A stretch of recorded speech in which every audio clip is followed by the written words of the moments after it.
let's get to know our thinking coaches, the animal coaches. So let's meet our animal coaches. And by the way, what's great about them is they're with us 24 hours a day and they don't charge anything. But we can certainly get some good ideas from them. Why? Because each animal coach actually has a different strategy of thinking. Let's give a few examples.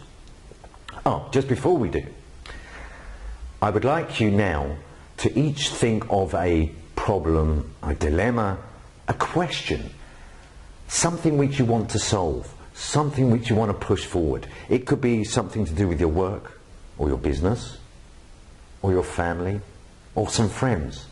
Just right now, just think of something where you want to say, I want to solve that problem, or I want to improve a situation. Think about that. You got it in your head? Right, let's think of some solutions. Let's use the animal coaches. If we take the peacock, for example, all you have to do now is just read it, and it says, the peacock uses good looks as a weapon in the war for his lady's heart. It's very visual. We know what a peacock looks like, right? But what's the peacock's action strategy? Well, that's written on the card, and it says, making an external change in appearance, colour or language, which can lead to internal change, significant change. So, remember I just asked you to think of something that you want to improve? Well, let's take an example. Let's look at that. What could you make different outside?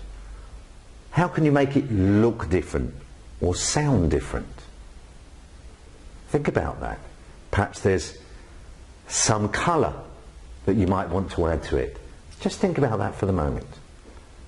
That's one problem. If you've thought of just one idea right now, it's already working. Let's take another example, but keep in mind the same problem or the same thing you want to think about. Let's take this time lizard. Oh, this is a good one, because we know what the lizard does in real life. In nature, is the lizard will get rid of it will discard its tail in order to survive. The tail then grows back, but that's very important. So the question is, what can you yield? What can you let go of? Think about your problem and then think, what can you actually let go of? Remembering that it's actually going to be okay. Now this thing that you're letting go of, you might have thought, it's impossible, I cannot survive without it. But it turns out that there are many things we definitely can survive without. So what is that thing? Think like a lizard. Great. Let's take another example. Hold the problem, the same problem or question in your mind, and the bat. I bet you can guess how the bat thinks. Well, the bat, we know, hangs upside down. And not only that, sleeps during the day and is awake during at night. So the bat is representing the opposite. What is different? What is not what you would normally think of? In fact, the very opposite. Well, think of that problem, think of what's happening, now do the opposite. That's right. That's right. What would be completely opposite? Take another turn altogether, the opposite, and maybe you'll solve that problem. I think up to now we might have 3 or 4 ideas. Let's keep going. Same problem, keep thinking about it. Let's take octopus. Okay? Octopus, which is all about multiplying an effective element, right? 8 arms. Okay? So what is the thing in your problem, or the thing that you want to work out, which may be a part of it, you can multiply 8 times, or many times, or more times. What can you do more of?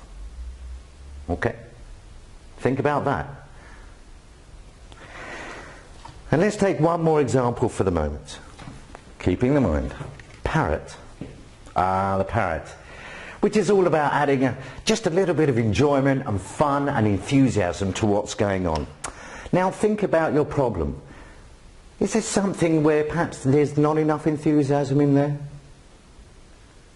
There's not enough enjoyment? Just look at that for the moment. And then what you can do, as in fact you can do with every animal coach, you can look at the bottom of the card and you can, as it were, press on one of the mathematical symbols. For example, you might be thinking, you know what? My particular problem that I'm thinking of, there's not enough enthusiasm. And what you can do is you can go down and you can look at the multiplication symbol and say, right, I need to multiply that. I need to have more enthusiasm.